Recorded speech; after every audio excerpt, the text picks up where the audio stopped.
nerds! Welcome back to Nerd Culture. My name is Ruth, and today I am so excited to be talking to you all about Disney Pixar's new movie, Soul. I actually only allowed myself to finally watch all the teasers and trailers for Soul today, and I can already tell this is going to be one of the good ones. We all have pretty high expectations for Pixar. Like with Disney movies, we're like, okay, it has to have a good story, obviously, probably some good music. But with Pixar, it's like, we want a simple story with a really deep meaning behind it. And I mean, Incredibles 2, Toy Story 4, Onward, they were all solid, but I think we're aching for something more WALL-E or Up-esque. And guys, I think Soul might be what we've been waiting for.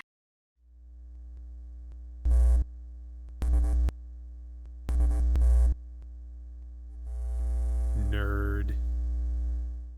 Soul was originally set to be released in theaters on June 19th, 2020, this past summer, but obviously because of the COVID-19 pandemic, that didn't happen. The studio delayed the release, hoping to release into theaters in November, but obviously things didn't get better, so finally they resorted to premiering it on Disney's streaming platform, Disney Plus. And thankfully they seem to have learned their lesson from Mulan and realized that nobody wants to pay extra to see a, officially newly released movie on a streaming platform that they already pay for. So Soul will be released for free on Disney Plus December 25th. Now, considering this movie was originally set to be released in the summer, I don't think it'll have like a Christmas vibe to it at all. Which is unfortunate because it's going to be released on Christmas, and you're going to want to watch it. But unless the studio tampered with it after it was finished, I don't think it's going to feature anything festive.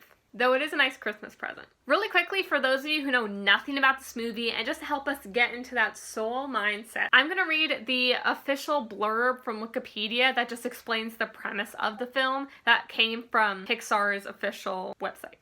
Joe Gardner, a middle school music teacher, has long dreamed of performing jazz music on stage and finally gets a chance after impressing other jazz musicians during an opening act at the Half Note Club.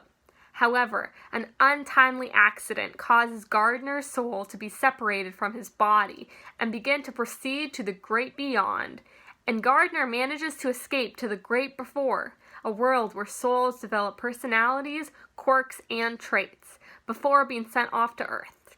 There, Gardner must work with souls in training at the great before, such as 22, a soul with a dim view on the concept of life, in order to return to Earth before his body dies. That's some intense shit. Jamie Foxx plays Joe Gardner and Tina Fey plays 22. So both great casting choices. This movie looks phenomenal. I don't even know if our small little minds will ever be ready to be this woke. Like, I'm fully convinced that this movie is gonna go right over our heads the first time you watch it. In the opening of the teaser trailer, Joe asks us, what would you like to be known for on Earth? What a fucking loaded question. But one I actually think about quite often.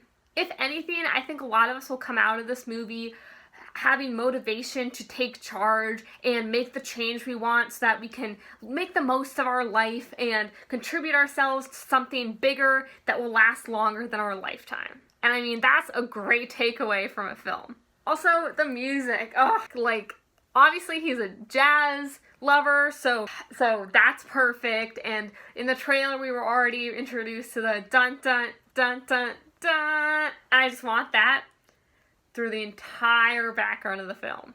I can't. In the trailer, we get more information on the actual plot of the film. We already know that Joe loves music, both teaching and making it, and we learn that this man is having the best day of his life.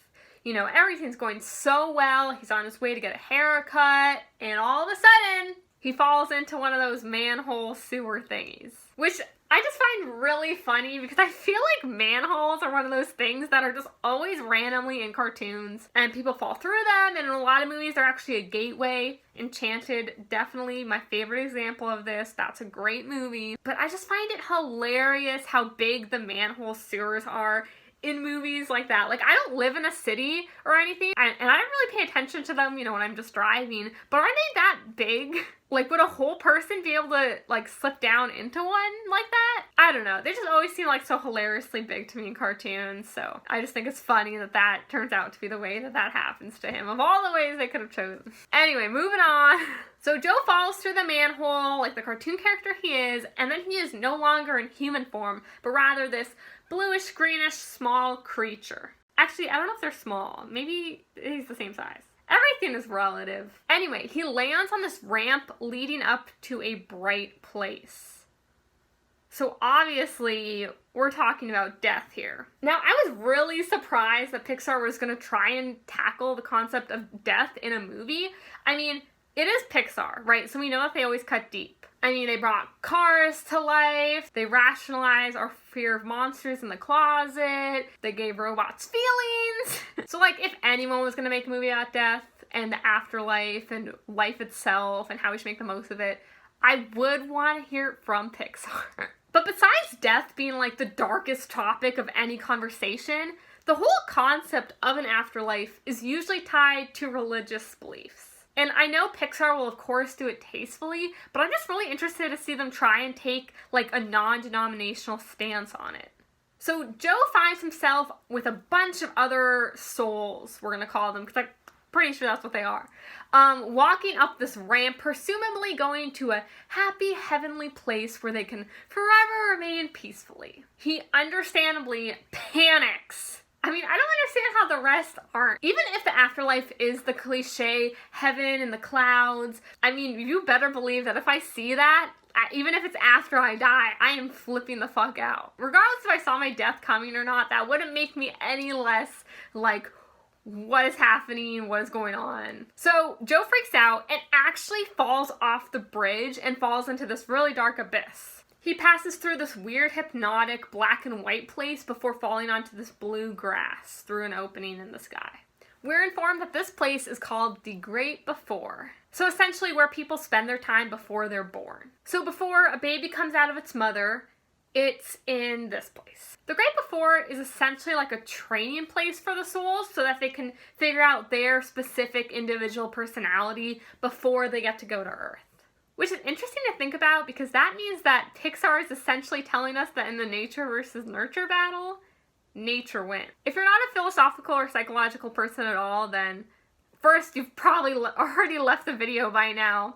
Sorry, I'll try to make my next review less woke. But there are some people who believe that we are who we are because of nature, which means that, you know, who you are is because of your ancestors. So like if your mom loves art, you'll be a very creative person because she has given you those traits.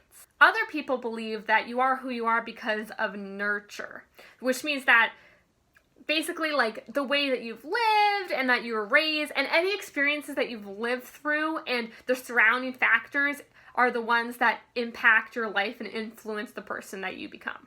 And a lot of people believe in a mix of the two. But nurture happens more like after you're born and then determines how you change as you experience life. And nature happens before you're born and determines who you will be before you're even a person. Okay, sorry about that lesson. Gonna get back to the Pixar movie. But to be honest, most modern people credit the nurture theory to being more accurate. So again, an interesting choice here by Pixar in saying that who you will be is completely decided before you're even born. Another thing I want to mention is that whole idea of the great before. I think most people would say that we don't experience anything before we're born. We're not in some place, we just happen, and then here we are. But I actually remember when I was in high school, we talked in my psychology class about how, you know, some people are afraid of death, which I am betting that this movie will explore more. But I remember learning this like really interesting theory about why we shouldn't be afraid of death. Because the whole idea of death is that you don't exist anymore. And if you think about what you were going through before you were born, you can't remember anything because you didn't exist. You have no idea what it was like not to be alive before you were born. But it couldn't have been bad. You don't remember anything being bad. You don't remember anything. So why are we afraid of going back to that place of not existing? I don't know. Sorry if I just inflicted a whole existential crisis onto you with that. Because Comment below now if you need therapy. Sorry, I guess I just think about these existential questions often enough that I'm comfortable with it, but I'm just realizing now that maybe some people aren't ready and some people just came here to hear about this cute little Pixar movie coming out. Jesus, okay, I need to focus on this movie. Okay, so Joe meets 22, who is a soul who is to become a baby, and 22 actually has not gone to Earth yet, right? Because 22 is in the pre-life stage. 22 has never experienced life and actually does not want to, which Joe can't believe. He's all, life is so beautiful and you're gonna experience so many amazing things. But to 22, they just don't think it's worth it. Whew, I cannot believe this movie is for kids. Not that I think it's too dark. I mean, we should be able to have honest conversations with children. They are people too. But just because, like, it doesn't seem like it's gonna be a fun movie. Like, any jokes that they put in here are just, like, cheesy, tacky, but the overall, like, plot just seems like a commentary on life, which, I mean, I'm so excited for. Anyway, I feel like a lot of people I know who are a bit more pessimistic about life can maybe relate to 22 more than I can, because it's a whole, like, well, why are we all born just so we can die mindset. But it's about what you do in the middle, y'all. I would be a terrible therapist, because I would just be yelling positivity all the time. Joe then gets to use a touchpad similar to the one in Inside Out, where he gets to see glimpses of his entire life.